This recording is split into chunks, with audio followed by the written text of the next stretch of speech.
Good afternoon বন্ধুরা, কেমন আছো? আশা করি সবাই ভালো আছো, আমিও ভালো আছি। তো আজকে আমি করব এই যে গাজর আর চাল কুমড়ো দিয়ে একটা চিংড়ি মাছ দিয়ে তরকারি করব, আর উচ্ছে কাঁকরোল ভাজবো এই যে চিংড়ি মাছ। চলো রান্নায় ফিরে যাই, দেখতে থাকো কেমনভাবে করি। চলো, তেল দিয়ে দিচ্ছি।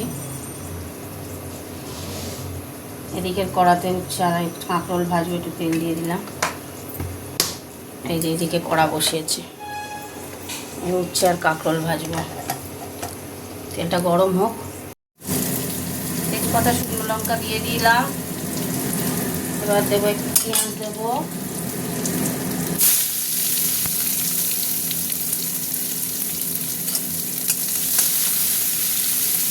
পেঁয়াজটাকে ভাজা ভাজা হোক। এবার আমি এই যে চিংড়ি মাছগুলো দিয়ে দিলাম।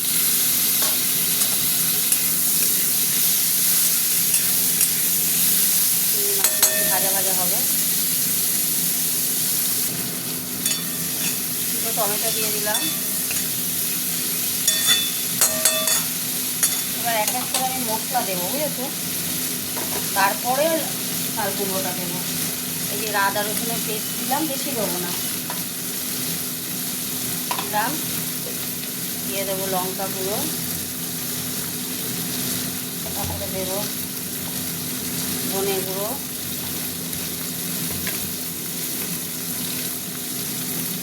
দিয়ে দিলাম জিরে গুঁড়ো, এবার দেবো হলুদ গুঁড়ো। হলুদ গুঁড়ো দিয়ে দিলাম। মশলাটা একটু কষা কষা হোক। মশলাটা একটু জল দিয়েছি, 50% কষা হয়ে গেলে তারপরে সবজিটা দেবো। নুনও দিয়ে দিলাম।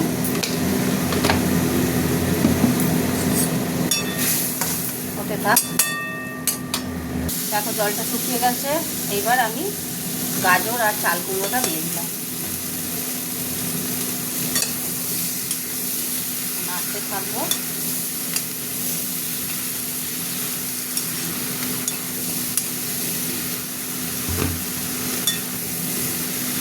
হতে থাক।